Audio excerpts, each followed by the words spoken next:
இக்கட்டான சூழ்நிலையில இந்தியா எந்த முடிவை எடுக்க போகுது அப்படிங்கறது தான் இப்போ நாடே எதிர்நோக்கி காத்துக்கிட்டு இருக்கு.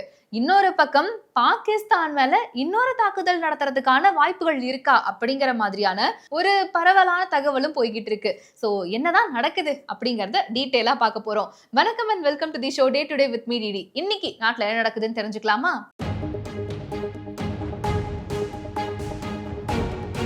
மஞ்சுளா ரமேஷ் 10 வருடங்களுக்கும் மேலாக பக்தி பூர்வமாக நடத்தும் சுந்தரகாண்ட பாராயணத்துடன் கூடிய இலங்கை ராமாயண யாத்ரா ஜனவரி 29 முதல் 8 நாட்கள் கதிர்காமம் 3 சக்தி பீடங்கள் உட்பட பல யுகம் கண்ட பழமையான கோவில் தரிசனங்களும் உண்டு.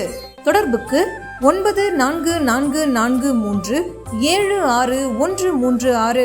2024 காலகட்டங்கள்ல பங்களாதேஷ்ல பார்த்தோம் அப்படின்னா ஒரு கிளர்ச்சி ஒண்ணு உருவாச்சு. இந்த ஜென்சி படைகள்னால நிறைய வேலை வாய்ப்பின்மை, இந்த மாதிரி பல பிரச்சனைகள்னால அங்க இருக்கிற ஜென்சி தலைமுறையினர் இந்த கிளர்ச்சிகள்ல ஈடுபடுறதா இருக்கட்டும், முக்கியமான இடங்களை அடிச்சு நொறுக்கிறதா இருக்கட்டும், வன்முறை பண்றதா இருக்கட்டும், இந்த மாதிரி பல விஷயங்களை பண்ணாங்க.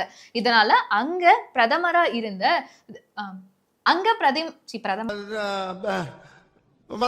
இப்ப நான் என்ன உங்கள்கிட்ட சொல்றது, அதனால அங்க பிரதமரா இருந்த ஷேக் ஹசீனா அப்படிங்கிறவங்க நாட்டை விட்டே துரத்தப்பட்டாங்க. அவங்க நாட்டை விட்டு ஓடினாங்க அப்படிங்கிற மாதிரியும் சொல்லப்பட்டுச்சு. அதுக்கப்புறமும் இந்த கிளர்ச்சி அடங்குச்சான்னு கேட்டா இல்ல, பல மாதங்களுக்கு இது ஒரு பெரிய பிரச்சனையாவே போய்கிட்டு இருந்துச்சு. சீஃப் அட்வைசரான திரு முகமது யூனஸ் அவர்களோட தலைமையில தான் இந்த இடைக்கால அரசு அப்படிங்கிறது அமைக்கப்பட்டுச்சு. சோ இந்த மாதிரி பல விஷயங்கள் நடந்தது. பங்களாதேஷ்ல மட்டும் கிடையாது, இந்தியாவை சுத்தி இருக்கக்கூடிய பல முக்கியமான நாடுகள்லயும் இந்த விஷயம் நடந்தது. இருந்தாலும் இந்த முக்கியமா ஆரம்பிக்கப்பட்டது பங்களாதேஷ்ல தான்.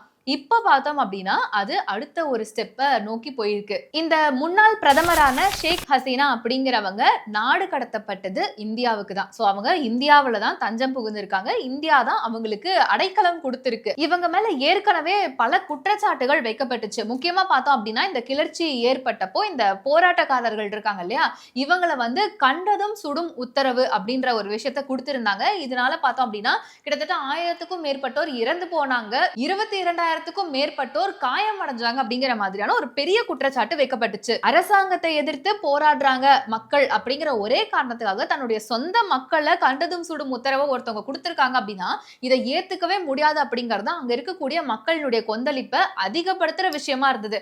இப்ப அதை தொடர்ந்து வங்கதேச சர்வதேச குற்ற தீர்ப்பாயம் பார்த்தோம்னா ஒரு தீர்ப்பு கொடுத்திருக்காங்க. என்ன அப்படின்னா ஷேக் ஹசீனா அவர்களுக்கு மரண தண்டனை அப்படிங்கிறது தான். இதனால பார்த்தோம்னா பங்களாதேஷ் இந்தியாவுக்கு ஒரு கோரிக்கையை வைக்கிறாங்க. உங்ககிட்ட தஞ்சம் அடைஞ்சிருக்கக்கூடிய ஷேக் ஹசீனா அவர்களை திரும்பவும் வங்கதேசத்திடமே ஒப்படைக்கணும் அப்படின்ட்டு. ஆனா இந்தியாவில் இருக்கக்கூடிய ஷேக் ஹசீனா அவர்கள் ஒரு அறிக்கையை வெளியிடுறாங்க. அந்த அறிக்கையில என்ன இருக்கு அப்படின்னா, நானும் சரி எனது அரசாங்கமும் சரி மக்களை இந்த மாதிரி கண்டதும் சுடும் தீர்ப்பெல்லாம் கொடுக்கவே கிடையாது. அது மட்டும் இல்லாம இந்த தீர்ப்பு அப்படிங்கிறது ரொம்பவும் ஒருதலை பட்சமா இருக்கு, எங்களுக்கு எதிரான ஒரு விஷயமா இருக்கு, இத ஏத்துக்க கூடிய ஒரு விஷயமா கிடையாது. முக்கியமா இந்த குற்ற தீர்ப்பாயம் அப்படிங்கறது பார்த்தோம்னா இது ஒரு தலைபட்சமா இல்லாம நியாயமான தீர்ப்பா இருந்தா கண்டிப்பா நாங்க ஏத்துக்குவோம் அப்படிங்கிற மாதிரி இவங்க அறிக்கை கொடுத்திருக்காங்க. இருந்தாலும் வங்கதேசம் சொன்ன ஒரு விஷயம் இந்தியாவுக்கு என்ன அப்படின்னா, நீங்க பங்களாதேஷனுடைய நட்பு நாடா இருக்கீங்க அப்படிங்கிறப்போ பங்களாதேஷ்ல மரண தண்டனை கொடுக்கப்பட்ட ஒருத்தரை இந்தியாவினுடைய மத்திய அரசு பாதுகாத்து வைக்கிறது அப்படிங்கிறது ரொம்பவும் தப்பா இருக்கு. சோ சீக்கிரமே அவங்கள ஒப்படைச்சிருங்க அப்படிங்கிற மாதிரி சொல்லியிருக்காங்க. இதுக்கு பதில் அளிக்கிற விதமா இந்தியா சார்பில் இந்திய வெளியுறவுத்துறை அமைச்சகம் சொல்லியிருக்கிறது, பங்களாதேஷ்ல அமைதி நிலவனும், மக்கள் எல்லாரும் நிம்மதியான ஒரு வாழ்க்கையை வாழணும், நல்ல அரசாங்கம் அமையணும் அப்படிங்கிறது தான் இந்தியாவினுடைய விருப்பமாகவும் இருக்கு. உங்களுடைய கோரிக்கை எங்களுடைய செவிகளுக்கு வந்தது அப்படிங்கிற மாதிரியான தகவலை தான் கொடுத்திருக்காங்களே தவிர ஷேக் ஹசீனா அவர்களை ஒப்படைக்க போறாங்களா இல்லையா அப்படிங்கிற மாதிரியான ஒரு தகவல் இப்ப வரைக்கும் இந்தியா சார்பில் இருந்து சொல்லப்படல அப்படிங்கறத ஒரு விஷயமா இருக்கு.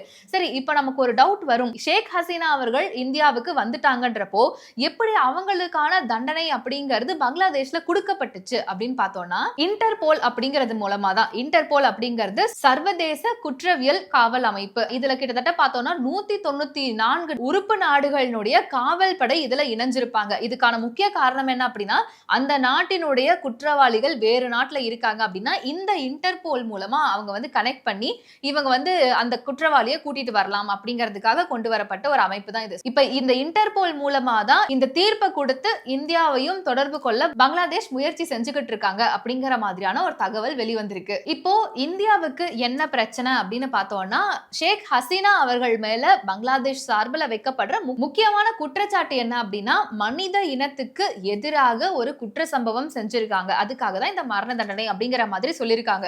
ஒருவேளை பங்களாதேஷினுடைய இந்த கோரிக்கைக்கு இந்தியா செவி சாய்க்காம போனாங்க, ஷேக் ஹசீனா அவர்களை ஒப்படைக்காம போனாங்க அப்படின்னா அடுத்து பங்களாதேஷ் இதை ஐநா சபைக்கு கொண்டு போவாங்க. சோ ஐநா சபையில அவ்வளவு பேர் முன்னாடி இந்தியா பதில் அளிக்க வேண்டிய ஒரு நிலைமைக்கு தள்ளப்படலாம் அப்படிங்கிற மாதிரி ஒரு தகவல் வெளியாயிருக்கு. இப்ப இது மட்டும் கிடையாது. ஒரு பக்கம் பார்த்தோம் அப்படின்னா, பாகிஸ்தான் கிட்ட இருந்து பங்களாதேஷ ஒரு தனி நாடா பிரிச்சதுக்கான முக்கிய பங்காற்றுனது அப்படின்றது இந்த ஷேக் முஜிபுர் ரஹ்மான் அப்படிங்கிறவர் தான். அந்த நாட்டினுடைய தந்தை அப்படின்னே சொல்லலாம்னு வச்சுக்கோங்களேன். சோ பங்களாதேஷ் அப்படிங்கிறது தனி நாடா வேணும், ஈஸ்ட் பாகிஸ்தான் வெஸ்ட் பாகிஸ்தான் அப்படின்னு தான் இருந்தது. நாங்க பாகிஸ்தான் கூட சேரல, எங்களுக்கு தனி நாடு வேணும் அப்படின்னு சொல்லி அதை பங்களாதேஷ்னு பெயர் மாற்றம் பண்ண முக்கிய பங்கு அப்படிங்கிறது ஷேக் முஜிபுர் ரஹ்மான் அவர்களுக்கு இருக்கு. இப்போ பங்களாதேஷ தனியா பிரிச்சு தனி நாடா கொடுத்ததுக்கான பங்கு இந்தியாவுக்குமே பெரும்பான்மையா இருக்கு. ஒரு பக்கம் பங்களாதேஷுக்கான சுதந்திரத்தை வாங்கி கொடுத்ததுல பங்கு இருக்கிற இந்தியா, இன்னொரு பக்கம் முஜிபுர் ரஹ்மான் அவர்களுக்கும் ஒரு பெரிய சப்போர்ட்டை இந்தியா பண்ணுச்சு. இப்ப முஜிபுர் ரஹ்மான் அவர்களுடைய மகள் தான் ஷேக் ஹசீனா அவர்கள். சோ இப்போ பங்களாதேஷ் நாட்டுக்கு உதவி செய்ய போகுதா, இல்ல இவருடைய நட்புக்காக ஷேக் ஹசீனா அவர்களை காப்பாற்ற போகுதா அப்படிங்கிற மாதிரி ஒரு பெரிய இக்கட்டான சூழ்நிலையில இந்தியா மாட்டிக்கிட்டு இருக்கு அப்படிங்கிற மாதிரியான தகவல் இப்ப சொல்லிட்டு இருக்காங்க. ஆனா இதுக்கான நிலவரம் அங்க பங்களாதேஷ்ல எப்படி இருக்குன்னு பார்த்தோம்னா, டாகால இருக்கக்கூடிய ஷேக் முஜிபுர் ரஹ்மான் அவர்களுடைய வீட்டையெல்லாம் முற்றுகையிட்டு அங்க இருக்கக்கூடிய மக்கள் ஒரு பெரிய போராட்டத்துல ஈடுபட்டு முக்கியமா இந்த தீர்ப்பை வரவேற்றிருக்காங்க. மக்களுடைய நிம்மதியவே குலைச்ச ஒரு அரசாங்கம், சோ அவங்களுக்கு இந்த தண்டனை தேவையானதுதான் அப்படிங்கிற மாதிரியான விஷயங்களை சொல்லி இன்னுமே கலவரங்கள் அதிகமாயிருக்கு பங்களாதேஷ்ல அப்படிங்கிற மாதிரி சொல்றாங்க.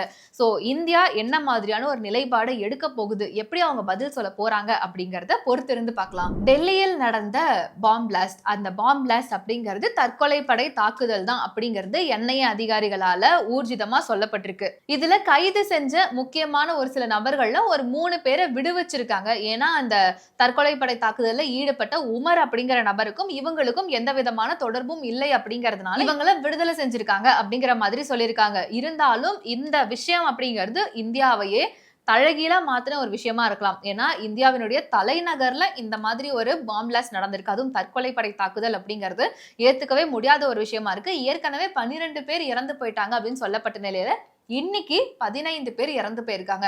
மருத்துவமனையில சிகிச்சை பெற்றுட்டு வந்தவங்களுமே சிகிச்சை பலன் இல்லாம இறந்து போயிருக்காங்க அப்படிங்கிற மாதிரி தகவல் வெளியா இருக்கு. இந்த டெல்லி தற்கொலை படை தாக்குதலை பொறுத்தவரை முக்கியமா யாரெல்லாம் இதுல இன்வால்வ் ஆயிருக்காங்கன்னு தெரிஞ்சுமே இன்னும் என்ன மாதிரியான நடவடிக்கை எடுக்க போறாங்க அப்படிங்கறத நம்ம எதிர்பார்த்துட்டு தான் இருக்கோம். ஆனா இதுக்கு முன்னாடி கொஞ்சம் ரீவைண்ட் பண்ணி பார்த்தோம் அப்படின்னா, மோசமான தாக்குதல்கள்ல சமீபத்துல நடந்த ஒண்ணு அப்படிங்கிறது இந்த பெஹல்காம் தாக்குதல் அப்படிங்கறதுதான். இதுக்கு இந்தியாவினுடைய பதிலடியா ஆபரேஷன் சிந்தூர் அப்படிங்கிற ஒரு விஷயத்த இந்திய ராணுவம் பாகிஸ்தானுக்கு கொடுத்தாங்க. இந்திய ராணுவம் கொடுத்த பதிலடியில இருந்து இப்ப வரைக்குமே பாகிஸ்தான் மீளல அப்படிங்கிறது தான் ஒரு உண்மையா இருக்கு. ஆனா பாகிஸ்தான் அரசு சார்பில் என்ன சொன்னாங்க அப்படின்னா, இந்திய ராணுவம் எங்களை அவ்வளவுலாம் பெருசா ஒன்னும் அடிச்சிடல, நாங்களாம் ஓகேவா தான் இருக்கும், அவ்வளோ பெரிய அடியெல்லாம் நான் வாங்கிடல அப்படின்ற மாதிரி என்னென்ன பில்டப்புகள் கொடுத்தாலும் ஒரு சில சேட்டலைட் பிக்சர்ஸ் மூலமா எந்த அளவுக்கான சேதங்களை பாகிஸ்தான் வாங்கியிருக்கு அப்படிங்கறத நம்மளால தெல்ல தெளிவாவே பார்க்க முடியுது. முக்கியமா சொல்லணும் அப்படின்னா, ஜக்கோடாபாத்ல இருக்கக்கூடிய பாகிஸ்தானுடைய ஏர்போர்ஸ் பேஸ் அது எந்த அளவுக்கு அடி வாங்கியிருக்கு, முக்கியமா இந்த ரன்வேவா இருக்கட்டும், அது எல்லாமே எந்த அளவுக்கு பாதிக்கப்பட்டிருக்கு அப்படிங்கறத முன் பின் அப்படிங்கிற மாதிரி நம்ம தெளிவாவே பார்க்கலாம். இந்த ஜக்கோடாபாத் ஏர்போர்ஸ் பேஸ் அப்படிங்கிறது பாகிஸ்தானை பொறுத்தளவு ஒரு முக்கியமான தளவாடம் அப்படின்னே சொல்லலாம். எந்த ஒரு போர் பயிற்சியா இருக்கட்டும், இல்ல போர் விமானங்களை நிறுத்தி வைக்கிறதா இருக்கட்டும், இந்த மாதிரி பல விஷயங்களுக்கு இந்த ஏர்பேஸ் அப்படிங்கிறது ரொம்ப ரொம்ப முக்கியமா பார்க்கப்படுது. அந்த ஒரு முக்கியமான ஏர்பேஸையே இப்ப வரைக்கும் பாகிஸ்தான் சரி பண்ணல. அந்த அளவுக்கான ஒரு அடியை தான் பாகிஸ்தான் வாங்கியிருக்கு அப்படிங்கிற மாதிரி நிறைய ஊடகங்கள் தெரிவிச்சுக்கிட்டு இருக்காங்க.